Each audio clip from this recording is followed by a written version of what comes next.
창세기 4장 17절부터 26절입니다. 제가 읽겠습니다. 가인이 자기 아내와 동침하니 아내가 임신하여 에녹을 낳았다. 그때 가인은 도시를 세우고 그 도시를 자기 아들의 이름을 따서 에녹이라고 하였다. 에녹은 이랏을 낳고 이랏은 무야엘을 낳고 무야엘은 무두사엘을 낳고 무두사엘은 라멕을 낳았다. 라멕은 두 아내와 함께 살았다. 한 아내의 이름은 아다이고 또 한 아내의 이름은 실라이다.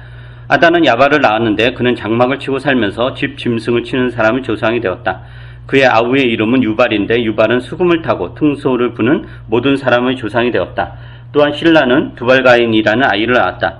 그는 굴이나 새를 가지고 온갖 기구를 만드는 사람이다. 두발가인에게는 나아마라고 하는 누이가 있었다. 라멕이 자기 아내들에게 말하였다. 아다와 실라는 내 말을 들어라. 라멕의 아내들은 내가 말할 때에 귀를 기울여라. 나에게 상처를 입힌 사람은 내가 죽였다. 나를 상하게 한 젊은 남자를 내가 죽였다. 가인을 해친 벌이 7갑절이면 라멕을 해치는 벌은 77갑절이다. 아담이 다시 자기 아내와 동침하였다. 마침내 그의 아내가 아들을 낳고 말하였다. 하나님이 가인에게 죽은 아벨 대신에 다른 씨를 나에게 허락하셨구나. 그의 아내는 아이의 이름을 셋이라고 하였다. 셋도 아들을 낳고 아이의 이름을 에노스라고 하였다. 그때 비로소 사람들이 주님의 이름을 불러 예배하기 시작하였다. 이 본문은 지난번 창세기가 24번째 때 다루었던 거고, 오늘은 그때 했던 이야기를 다시 한번 설명하면서 좀 더 그 이야기를 해보려고 합니다. 가인과 이제 그 아들 에녹이 도시를 건설하죠. 그리고 그 가인의 후손들은 그 도시에서 살면서 문명을 일굽니다. 도시를 건설해서 정착 생활을 하고 가축을 기르고 악기를 만들고 예술을 즐기고 굴이나 어떤 새를 가지고 온갖 기구를 만듭니다. 즉 기술 문명의 발달이라고 할 수 있습니다. 그런데 이제 어떤 사람들은 가인이 그리고 그 후손들이 이렇게 도시를 만들고 문명을 일군 것 자체를 부정적으로 보는 사람들이 있습니다. 그 이유는 가인이 이제 하나님으로부터 벌을 받았고 이렇게 정처 없이 떠돌아 다녀야 되는 어떤 벌을 받았는데 그걸 거절하고 그걸 거부한 거잖아요. 정착을 했다라는 건. 그리고 이제 가인의 후손들이 하나님과 떠난 삶을 살았기 때문에 그런 맥락에서 이렇게 도시를 만들고 문명을 일군 것 자체를 부정적으로 보는 사람들이 있습니다. 그러나 우리가 지난번에 이야기했듯이 이렇게 도시를 만들고 문명을 일구는 것 자체는 죄가 아니고 오히려 적극적으로 하나님의 뜻이기도 합니다. 사실 이 문명의 발달은 하나님의 아담과 하와에게 주신 명령이기도 합니다. 우리가 흔히 문화 명령이라고 이제 나중에 후대 학자들이 표현하기도 하는데, 생육하고 번성하라. 이게 단순히 애들을 많이 낳아라 이런 뜻이 아니라 생육하고 번성하라. 이게 이제 문명을 일궈라 라는 게 이제 내포되어 있는 것이기도 하죠.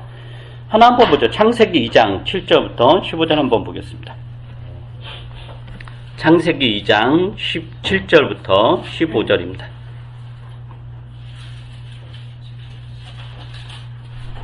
제가 한번 읽어보죠. 창세기 2장 7절부터 15절.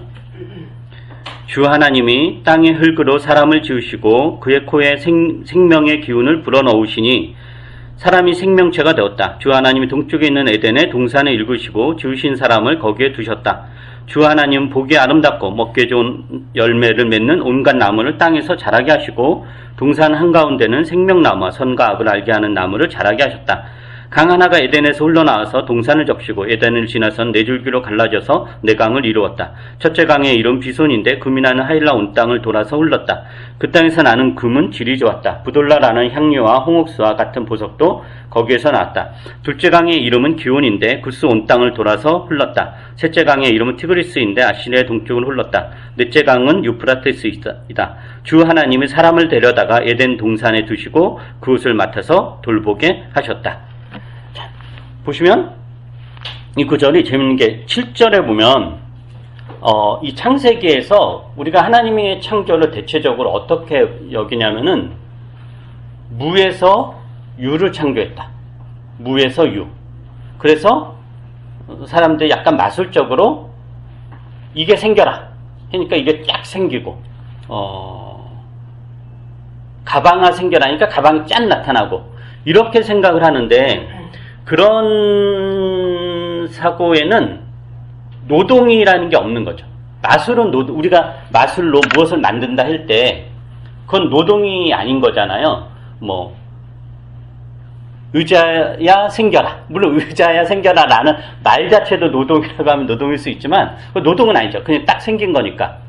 그런데 우리가 하나님의 창조를 그렇게 생각하는 경우가 있는데, 사실은 창세기는 무에서 유를 창조하는 하나님을 그리는 게 아니고, 어떤 있는 것을 가지고 무엇인가 만들어내는 하나님을 많이 이야기를 해요.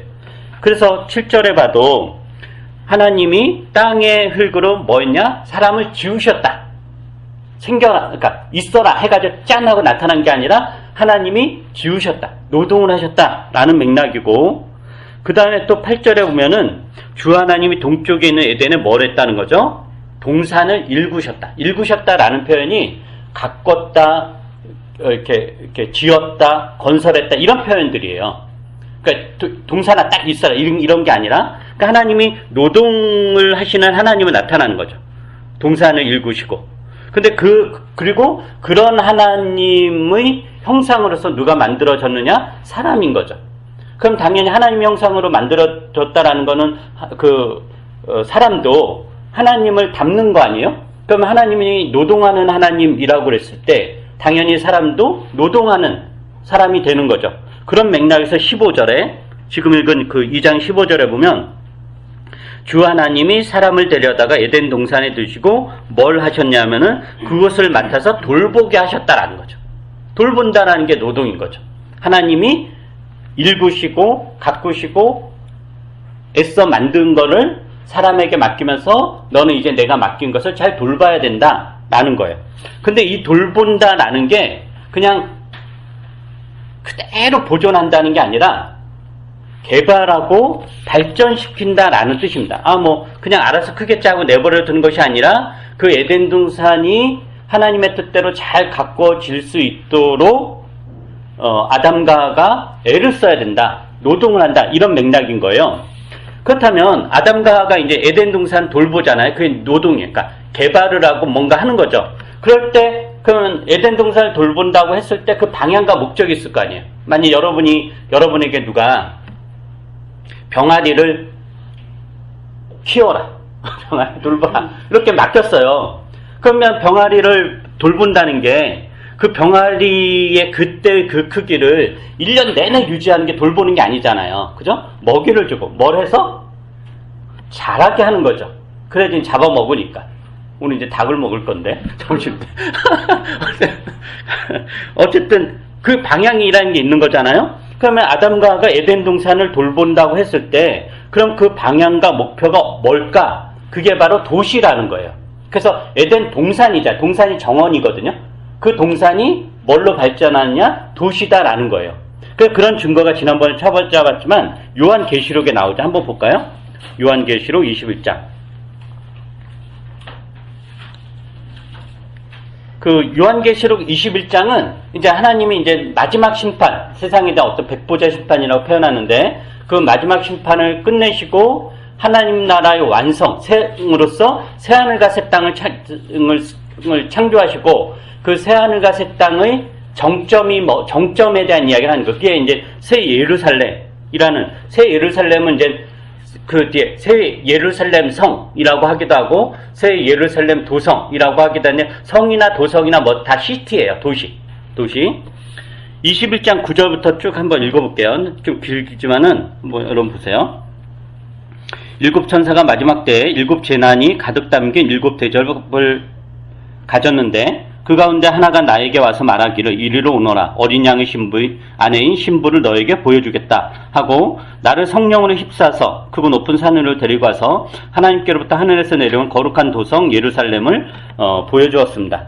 그 도성은 하나님의 영광에 쌓였고 그 빛은 지극히 귀한 보석과 같고 수정처럼 밝은 벽옥과 같았습니다. 그 도성에는 크고 높은 성벽이 있고 거기엔 12대문이 달려 있습니다. 그 12대문에 12천사가 지키고 있고 이스라엘 자손 12지파 이름이 적혀 있었습니다. 그 대문 동쪽에 셋, 북쪽에 셋, 남쪽에 셋, 서쪽에 셋이 있었습니다. 그 도성의 성벽에는 주춧돌이 12개가 있고 그 위에는 어린 양의 12사도의 12 이름이 적혀 있었습니다. 나에게 말하던 그 천사는 그 도성과 그 문들과 성벽을 측량하려고 금으로 된 자막대기를 가지고 있었습니다. 그 도성은 네모가 반듯하여 가로와 세로가 같았습니다. 그가 자막대기로 그 도성을 재어보니 가로와 세로와 높이가 서로 똑같이 12,000 스타디온이었습니다. 또 그가 성벽을 재어보니 사람의 치수로 144 규빗이었는데 그것은 천사의 치수이기도 합니다. 그 성벽은 벽옷으로 쌓았고 도성은 맑은 수정과 같은 순금으로 되어 있었습니다. 그 성벽의 주춧돌들은 각각 보석으로 꾸며져 있었습니다. 첫째 주춧돌은 벽옥이요, 둘째는 사파이어요, 셋째는 옥수요, 넷째는 비추옥이요, 다섯째는 홍마노요, 여섯째는 홍옥수요, 일곱째는 황보석이요, 여덟째는 녹주석이요, 아홉째는 항옥이요, 열째는 녹옥수요, 11째는 청옥이요, 12째는 자수정이었습니다. 또 12대문은 12진주로 되어 있는데 그 대문들은 각각 진주 한 개로 되어 있었습니다. 도시의 넓은 거리는 맑은 수정과 같은 순금이었습니다. 나는 그 안에서 성전을 볼 수 없었습니다. 그것은 전능하신 주 하나님과 어린 양이 그 도성의 성전이시기 때문입니다. 그 도성에는 해나 달이 빛을 비칠 필요가 없습니다. 그것은 하나님의 영광이 그 도성을 밝혀주며 어린 양이 그 도성의 등불이시기 때문입니다. 민족들이 그 빛 가운데로 다닐 것이요 땅의 왕들이 그들의 영광을 그 도성으로 들여올 것입니다. 그 도성에는 밤이 없으므로 온종일 대문을 닫지 않을 것입니다. 그리고 사람들은 민족들의 영광과 명예를 그 도성으로 들여올 것입니다. 속된 것은 무엇이나 그 도성에 들어가지 못하고 가증한 일과 거짓을 행하는 자도 절대로 거기에 들어가지 못합니다. 다만 어린 양의 생명책에 기록되어 있는 사람들만이 들어갈 수 있습니다. 자, 보세요. 여기 보면 앞에 보면 온갖 보석들이 나오죠. 이런 게 실제로 이제 천국 가면 다이아몬드 이런 뜻은 아니에요. 그 다이아몬드가 뭐가 중요하겠어요, 그죠? 옛날에 여러분은 잘 모르겠지만 제가 중학교 때였나요, 고등학교 때 한국에 또 이렇게 선풍적 인기를 끈 기독교계 펄시 콜레라는 사람이 있었어요. 그 사람이 쓴 책이 내가 본 천국. 지금 말 같지도 않은 건데 그때는 한국교회가 거기에 다 휩쓸려가지고 그러니까 그 사람이 이제 천국을 진짜 봤다고 이제 하는 거죠. 그 책에. 그러면 그 사람이 본 천국이 다 뭐냐면은 천국에 다 보석으로 장식돼 있고 순금에다가 막 그런 거예요. 다 이런 거에 이제 저기에서. 근데 이거는 다 상징이고 그게 아니라 아까 우리가 에덴 동산에 대한 묘사에서 여러 가지 보석들이 나왔잖아요. 그죠?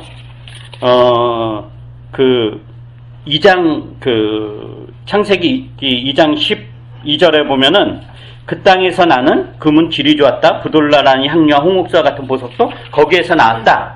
그리고 나서 지금 그 동산에 있던 보석이 예루살렘 성에서 또 이런 저런 보석이 나오잖아요. 근데 그 보석이 그냥 있는 게 아니라 그 성을 꾸미는 하나의 재료로 사용이 되는 거죠. 이해되죠? 그래서 그 에덴 동산의 원석처럼 있었던 어떤 보석이 새 예루살렘에서는 그게 재료가 돼서 그 성을 만드는 데 사용이 되었다. 그래서 우리가 아까 이야기했듯이 아담과 하가 에덴 동산을 돌본다는 것은 그것을 그대로 보존이 아니라 그것을 성으로, 도시로 발전시켜야 되는 그런 맥락이다라는 거고요. 그 다음에 또 우리가 읽은 이 요한계시록 그 21장에서는 그러니까 예루살렘 성에 대한 묘사가 있으면서 거기에 대문이 여러 개가 있었지만 그 대문이 닫히지 않았다. 늘 24시간 내내 열려 있었다. 그리고 거기에는 밤이 없다. 이런 표현을 하는 거예요. 그 다음 다시 이제 21장, 요한계시 21장 1절부터 5절까지 한번 제가 읽어볼게요. 천사는 또 수정과 같이 빛나는 생명수의 강을 내게 보여주었습니다. 그 강은 하나님 보좌와 어린 양의 보좌로부터 흘러나와서 도시의 넓은 거리 한가운데를 흘렀습니다. 강 양쪽에는 12종류의 열매를 맺는 생명나무가 있어서 달마다 열매를 내고 그 나뭇잎은 민족들을 치료하는 데 쓰입니다. 다시 저주를 받을 일이라고는 아무것도 그 도성에 없을 것입니다. 하나님과 어린 양의 보좌가 도성 안에 있고 그의 종들이 그를 예배하며 하나님의 얼굴을 뵐 것입니다. 그들의 이마에는 그의 이름이 적혀있고 다시는 밤이 없고 등불이나 햇빛이 필요 없습니다. 그것은 주 하나님께서 그들을 비추시기 때문입니다. 그들은 영원 무궁하도록 다스릴 것입니다. 자, 이 도시에 뭐가 있죠? 중요한 생명나무가 있다는 거예요. 근데 이 생명나무는 에덴 동산에 있었던 나무였잖아요. 근데 그 나무가 새 예루살렘 도시에 있는 거죠. 그럼 이 말은 뭐 뜻하는 거냐면은 에덴 동산이 뭘로 발전해야 되느냐? 도시로, 그러니까 새 예루살렘 도시로 발전해야 된다. 그래서 상징적으로 에덴 동산이 새 예루살렘 도시로 발전한 겁니다. 구원으로 우리가 이것을 우리의 개인적인 구원으로 이야기를 하자면은, 구원은 우리가 관점에 따라서 여러 가지 이야기할 수 있잖아요. 어떤 죄악에서 건져진 것도 구원이죠. 근데 하나님께서 우리를 어떤 죄악에서 건진 것 자체는 목적이 아니잖아요. 우리를 어떤 거룩한 사람으로 만들기 위해서 우리를 죄악에서 건진 거죠. 그러니까 죄악에서 건진 것도 구원이지만 또 거룩한 사람이 되는 것도 구원인 거죠. 이게 에덴 동산과 도시, 이 관계로도 설명을 할 수 있다라는 거예요. 그러면 이 새 예루살렘 도시에 없는 것들이 있어요. 뭐가 있죠? 없는 게. 대표적으로 선악을 아는 나무가 없죠. 에덴 동산에는 선악을 아는 나무가 있었잖아요. 근데 새 예루살렘 도시에는 선악을 아는 나무가 없어요. 그럼 왜 이 나무가 없을까라는 거죠. 우리가 전에 선악을 아는 나무가 상징하는 게 뭐라고 했죠? 기억나세요?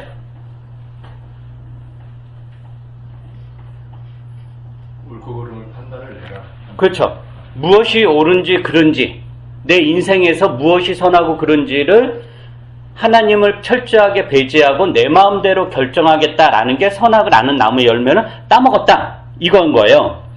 그래서 아담과 하와가 이 열매를 따먹었다는 것은 하나님을 배제하고 내 인생에 무엇이 선하고 그른지는 내가 결정하겠다라는 거죠. 근데 이 도시에 이제 그 나무가 없다라는 것은 이제 그 도시에서는 무엇이 옳은지 그른지에 대한 판단을 하는 데 있어서 하나님의 뜻을 충분히 한다라는 거예요. 그 더 나아가서 이 도시에는 뭐가 없냐면은 성전이 없어요. 그죠? 성전이란 뭐냐면은 하나님의 뜻이 무엇인지를 배우는 곳이에요. 성전이라는 게. 근데 이 새 예루살렘 도시에 성전이 없다는 것은 이 도시에선 더 이상 하나님의 뜻이 무엇인지 배울 필요가 없다는 거예요. 왜 필요가 없냐? 이미 그들 안에 하나님을 아는 지식이 충만해 있기 때문에 더 이상 하나님을 배워야 될 필요가 없는 거예요. 그러니까 선악을 아는 나무의 열매가 더 이상 필요가 없게 된다라는 거죠. 그래서 이제 성전이 없는 거다. 그리고 거기는 문이 늘 열려 있고, 왜냐하면 하나님이 지켜주시기 때문에. 그래서 이 도시의 가장 큰 특징은 뭐냐면은, 도시란, 가인이 이 도시를 만든 이유는 스스로 자기를 보호하기 위한 거였어요.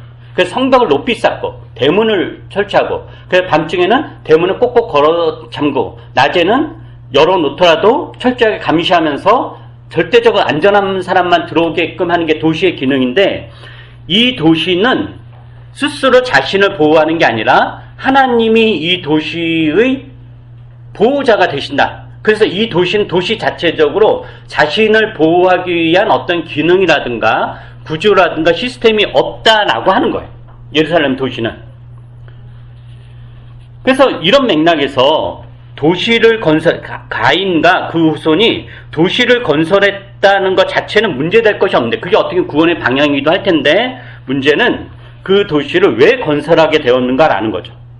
가인과 후손이 그 도시를 건설한 이유는 우리가 알다시피 하나님을 철저하게 배제하고 스스로 자신들을 보호하려고 했기 때문입니다.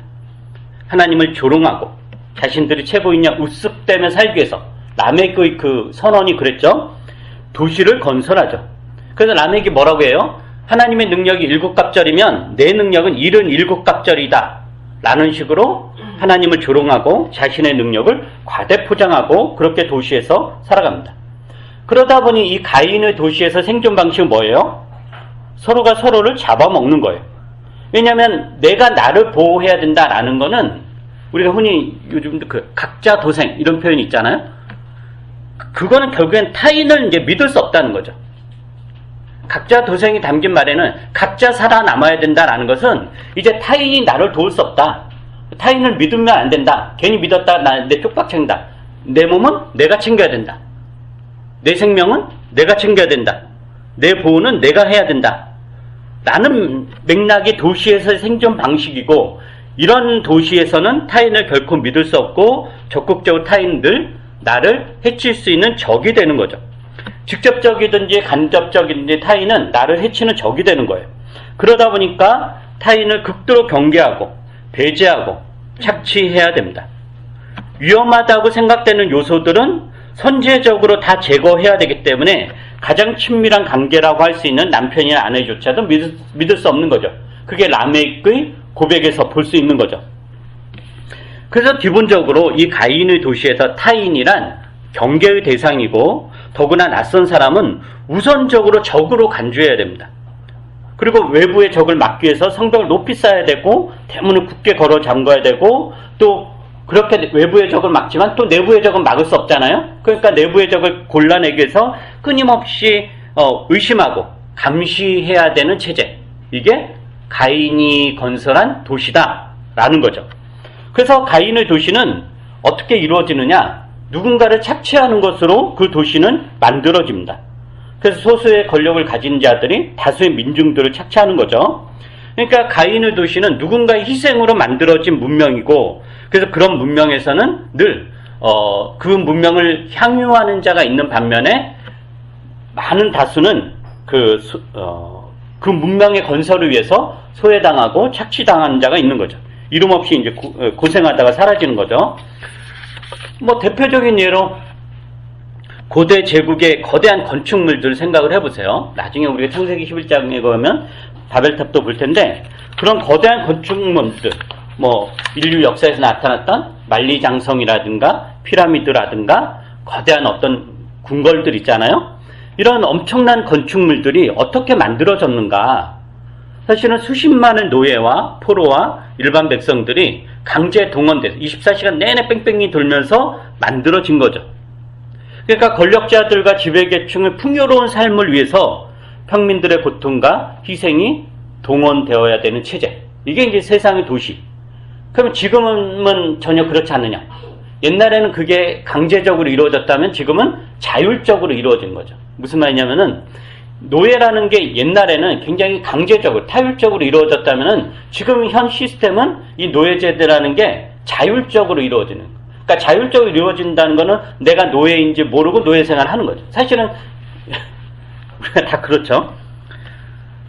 그러니까 이런 가인의 도시가 형태만 달리했지 인류 역사에서 늘 있었다라는 거죠. 지금은 더 교묘하겠죠. 이 자본주의 사회에서. 그러니까 이 자본주의 사회에서 도시의 삶이란 늘 그 겉은 화려하지만 그 이면에는 늘 어두운 구석이 이제 존재하는 거고, 그래서 이런 도시에서 도태되지 않기 위해서는 계속 자신의 삶은 이제 부풀려야 되는 거죠.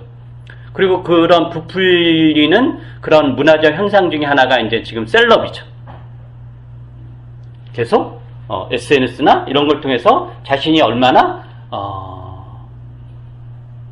행복하게 살고 있는가, 얼마나 일반 보통 사람들이 먹지 못하는 음식, 보통 사람들이 가지 못하는 것을 내가 얼마나, 보통 사람들이 가지지 못하는 물건 내가 얼마나 자유롭게, 그리고 보통 사람들이 접근하지 못하는 그 최상류층의 사람들과 얼마나 내가 친한가, 이런 것들 부풀려야 되는, 이게 이제 문화적 현상이 되는 거죠. 또 그런 걸 저기 하고, 그러니까 비교와 경쟁으로 자신의 가치를 재단하는 도시다 보니까 오늘 잠시 행복하다고 해서 내일이 보장되는 게 아닌 거예요. 그러니까 그날 행복일 뿐인 거예요. 어찌 될지 모르는 거죠. 그러니까 이웃은 더불어 살아가는 존재가 아니라 비교하고 경쟁해야 되는 존재. 오늘은 같이 막 행복했는데 내일 어떻게 될지 모르는. 그러니까 라멕이 그런 거예요. 라멕이 뭐예요? 자신을 공격한 젊은 남자를 죽였을 때 행복했을 거 아니에요? 저 인간이 나에게 상처를 줬는데 내가 더 일격에 걔를 죽여버렸어. 얼마나 행복해. 적을 이겼으니까. 근데 그 행복은 그 다음날 사라지죠. 이제 누구를 의심해야 되냐? 자기의 두 아내를 의심해야 되는 상황이, 더 큰 불행이 닥친 거죠. 그러니까 괴로운 거예요. 근데 그 괴로움을 이 라멕은 어떻게 해결해요? 내가 얼마나 힘이 세는지 아느냐 하면서 계속 자신의 힘을 과시하는 것으로 그 괴로움을 이겨 나가려고 하죠. 그러나 우리는 그게 빈 껍데기라는 거 알죠? 아무리 강력한 라멕이어도 잠을 자고 있는데 그 안에 둘이 협공해서 라멕을 공격하면 뭔 소용있겠어, 그 힘센 게. 이게 이제 가인의 도시다라는 거예요. 그럼 이제 신자는 어떻게 살아야 되는가라는 거죠. 신자는 이 가인의 도시 어떤 관계를 맺어야 되는가라는 거예요. 근데 이제 이런 문제가 있어요. 창세기 4장 25절부터 26절은 여러분이 이게 굉장히 흥미로운 구절인데 한번 읽어보세요. 창세기 4장 25절부터 25절, 26절. 창세기 4장 25절, 26절. 시작. 아담이 다시 자기 아내와 동침하였다. 마침내 그의 아내가 아들을 낳고 가난하였다. 하나님이 가인에게 죽은 아벨 대신에 다른 씨를 나에게 허락하셨구나. 그의 아내는 아이의 이름을 셋이라고 하였다. 셋도 아들을 낳고 아이의 이름을 에노스라고 하였다. 그때 비로소 사람들이 주님의 이름을 불러 예배하기 시작하였다. 자, 이게 그 앞달락과 이달락이 비교가 되는 거야. 앞달락은 가인과 그 후손들이 어떻게 했는가 그 이야기잖아요. 그 다음에 25절, 26절은 아담의 다른 후손, 그러니까 아벨이 죽고 나서 하나님이 셋을 허락했고 그 후손들에 관한 이야기인 거예요. 그러니까 앞달락은 가인과 그 후손에 대한 이야기인데 그들이 도시를 짓고 문명을 일구었다. 그리고 그 안에서 정착해 살고, 그리고 그들이 일군 문명이 가축을, 그러니까, 들짐승을 이제 가축으로 이제 사용하고, 악기를 만들고, 노시나 새로 만든 온갖 기구들을 만들잖아요. 그죠? 그리고 그런 게 다 뭐였냐면은, 지난번에 살펴봤듯이, 하나님을 예배하는 데 사용된 도구예요. 예를 들면 가축이라든가, 가축이라든가, 악기라든가, 이런, 그 기구들, 이런 게 다 성전에 사용되던 것들이죠. 그리고 이제 25절, 26절이 그 아담과 하와의 또 다른 아들이었던 셋과 그 후손에 관한 건데, 이게, 그러니까, 이게 어떤 그 비교를 지금 하고 있는 거냐면은, 그 앞달락, 가인의 후손은 하나님을 떠난 사람들에 관한 이야기야. 하나님과 상관없이 사는 사람들, 그 정착을 라멕인 거죠. 그 다음에 25절, 26절 하나님의 백성들에 관한 이야기예요. 근데 문제는 25절, 26절에는 도시를 건설했다라는 언급이 전혀 없어요.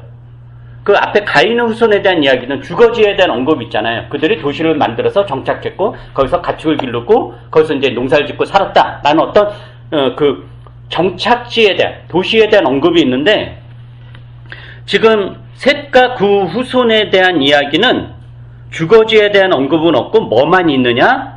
그때 비로소 사람들이 주님의 이름을 불러 예배하기 시작했다. 이 이야기만 있는 거예요. 그들이 한 일이, 그 앞에 앞달락 가인의 후손들은 이런 일하고 저런 일하고 막 되게 많잖아요. 근데 이게 하나님의 백성이, 이 셋의 후손들이 한 일은 뭐 그런 게 전혀 없고 뭐만 했다는 거예요. 그때 비로소 사람들이 주님의 이름을 불러 예배하기 시작했다. 주님을 예배했다. 이것만 있는 거예요. 그럼 이게 뭘 상징하는 걸까? 라는 거죠. 이건 이제 제 생각인데 저는 이렇게 생각합니다. 그럼 하나님의 백성은 어디에서 살아야 되는가? 셋과 그 후손들은 어디에서 살아야 되는가? 이게 가인의 도시에서 살아야 된다는 거예요. 가인의 도시를 벗어날 수가 없습니다. 그러니까 가인의 후손과 셋의 후손이 구별되어서 서로 따로 사는 것이 아니라 같이 살아간다라고 하는 거죠. 같이. 그래서 가인의 후손들이 만든 악기와 기구를 가지고 그들이 기른 가축으로 셋의 후손들이 하나님을 예배하고, 가인의 후손들이 만든 도시에서 하나님의 이름을 부르며 하나님을 예배하며 산다라는 거예요. 우리가 그 신약에 이런 말 들어보셨죠, 여러분들이?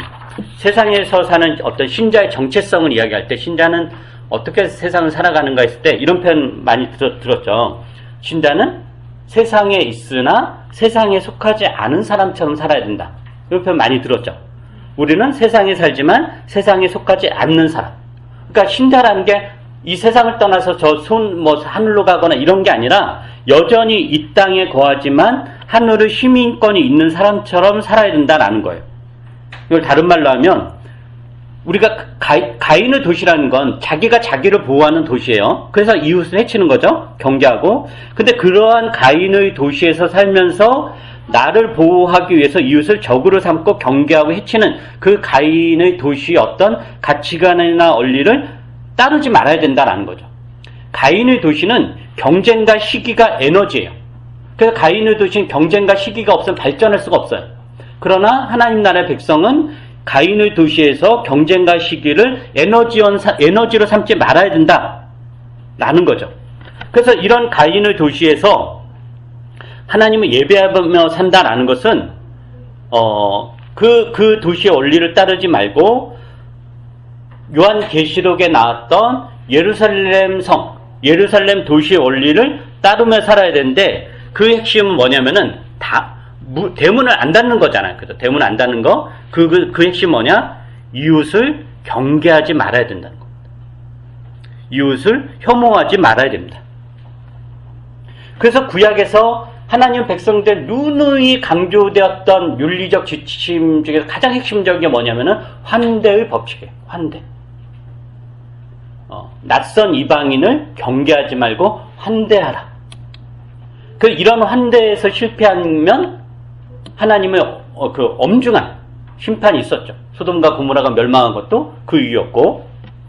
그럼 우리가 이 땅에서 이 가인의 도시에서 하나님 나라 백성은 어떻게 살아야 되는가? 이런 삶의 태도는 신약 성경에 무수하게 많이 나와 있어요. 신약에 한번 대표적 한 두 개만 찾아보죠. 로마서 12장입니다. 로마서 12장.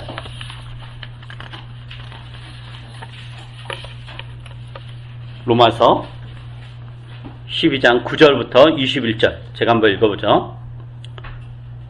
가인의 도시에서 신자들이 어떻게 살아야 되는가에 대한 거예요.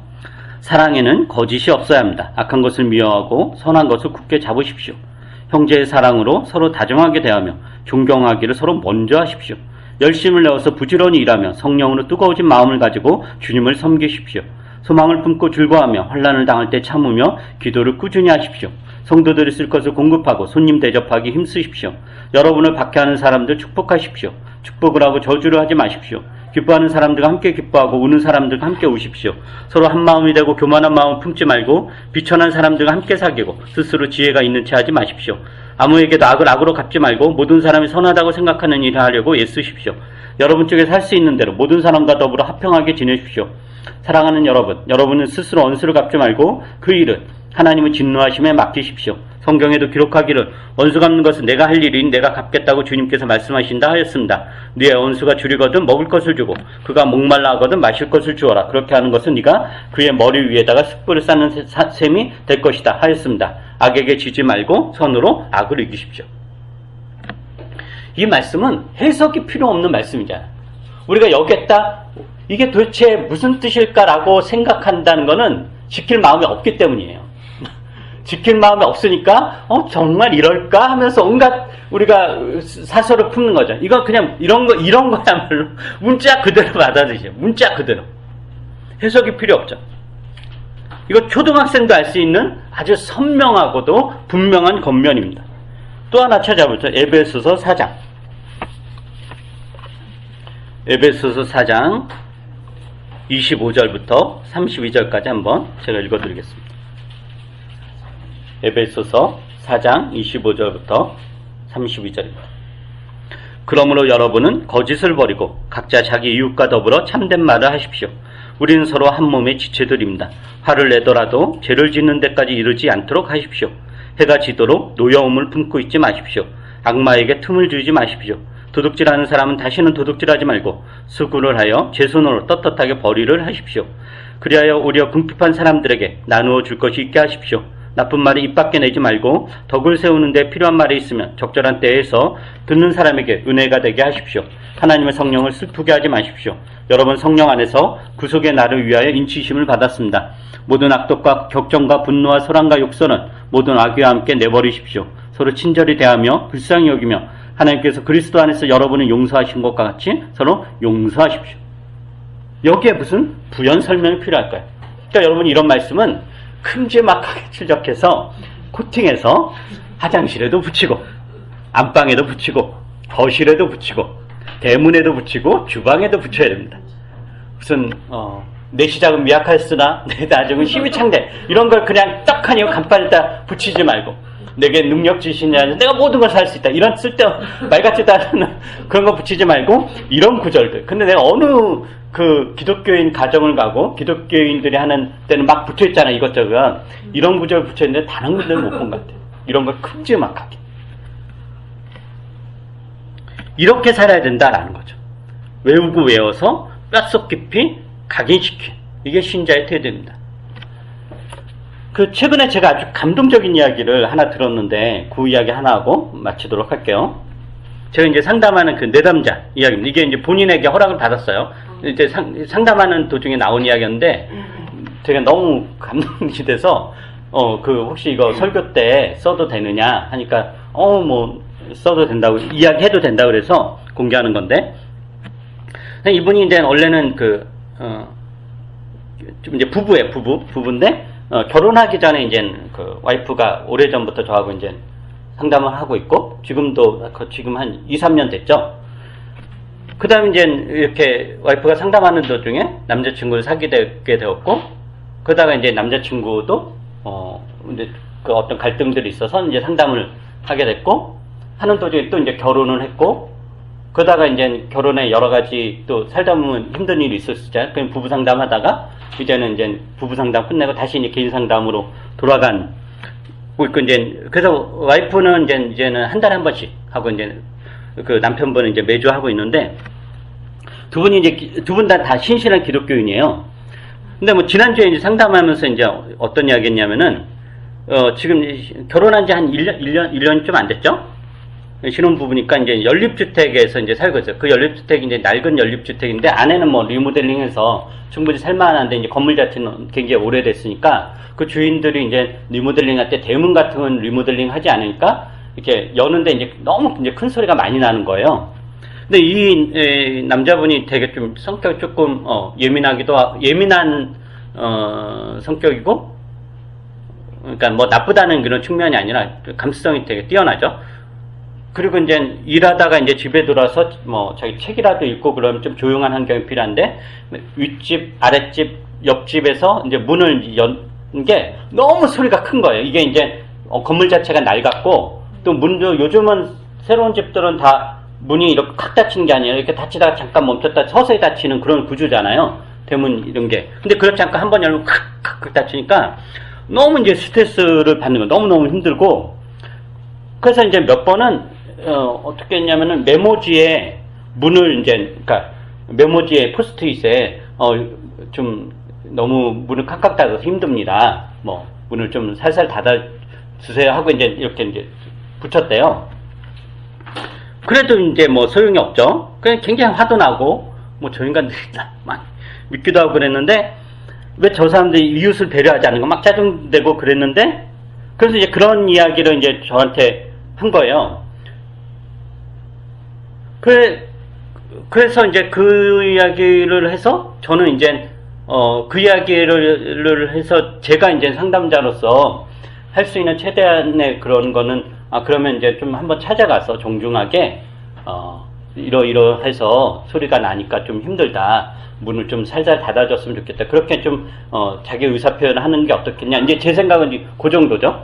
근데 이분이 이제 어떤 이야기 했냐면은 그 이야기 하면서 근데 그게 아니고 자기가 이렇게 이제 이렇게 했대. 그 연립이 오래된 연립이고 사람들 뭐 문 큰 것 닫고 별 장난 신경도 안 쓰고 이렇게 하다 보니까 그 대문에 이제 충격 방지 패드 있잖아요.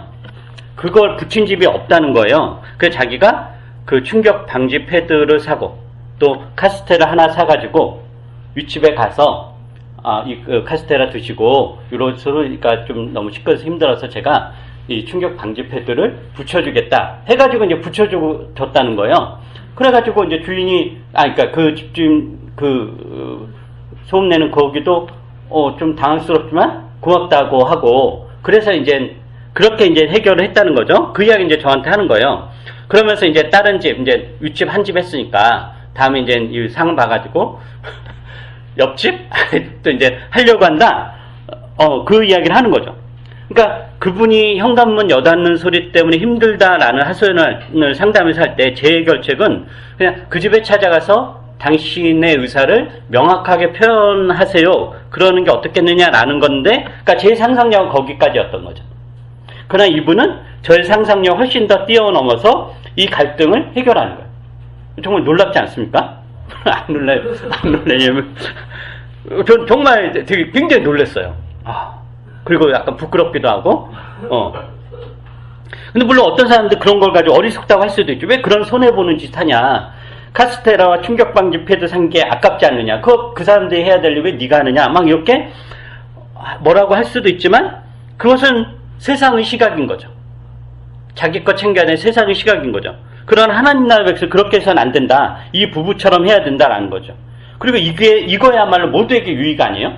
그리고 뭐 충격 방지패드랑 카스테가 얼마나 되겠어요? 그게 뭐 집안 뿌리를 기둥을 하나 해가지고 해야 될 그런 건 아니잖아요. 겨우 그냥 얼마 안 되는 거잖아요. 근데 그걸로 그분들, 문을 캉캉 닫았던 사람들도 그렇게 기분 상하지 않고, 그리고 이분들도, 그게 이제 되니까 또 뭔가 기분도 좋고, 그래서 그런 맥락에서 보자면, 제가 성경 지식은 그 부부보다 더 많이 있겠지만, 구원에서 자라가는 데 있어서는 이분들이 저보다 훨씬 더 앞서가고 있다, 라는 생각이 들더라고요.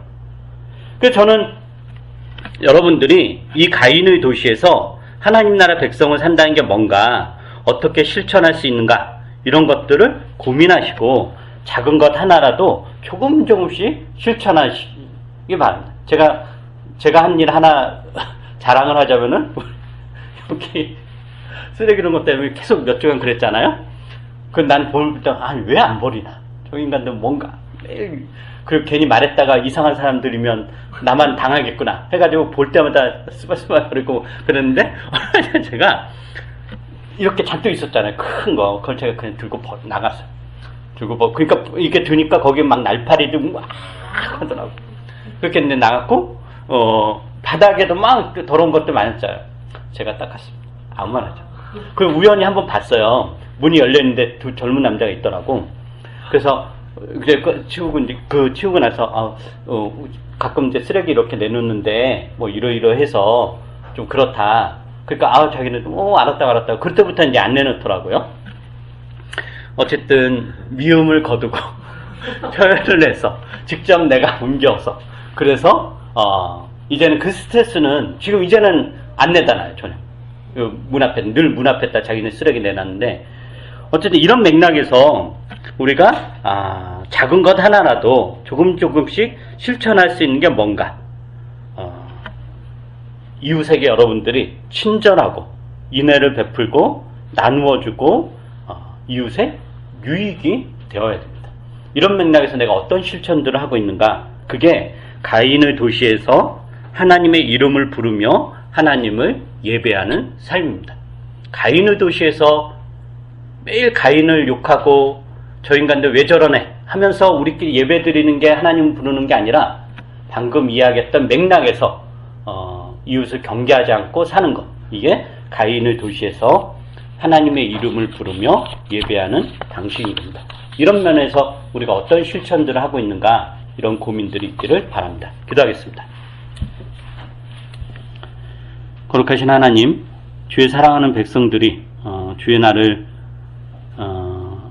기억해서 이렇게 모이고, 또 하나님 말씀을 들으면서 이 가인의 도시에서 스스로 자기를 보호하기 위해서 이웃을 해치는 이 가인의 도시에서 어떻게 하나님 나라 백성을 살 것인가, 이런 고민들에 대해서 우리가 같이 말씀을 나누었습니다. 우리가 너무도 쉽게 세상의 흐름에 휩쓸리기 쉽고 세상의 유혹에 넘어가기 너무도 쉬운데, 그래서 같이 시기하고 경쟁하고, 그래서 이웃을 믿지 못하고 늘 경계해야 되는 그런 흐름에 우리가 빠져가기 쉬운데, 다시 한번 오늘 말씀을 통해서 우리가 이웃과의 관계를 어떻게 설정해야 되는지, 우리가 주는 인애와 자비가 무엇인지, 유익이 무엇인지를 다시 한번 생각할 수 있도록 은혜를 베풀어 주시옵소서. 그것을 위해서 우리가 하나님 믿고 교회로 모이오니 그런 일들이 우리 안에 풍성하게 일어날 수 있게 해 주시옵소서. 감사드리며 예수님 이름으로 기도합니다. 아멘.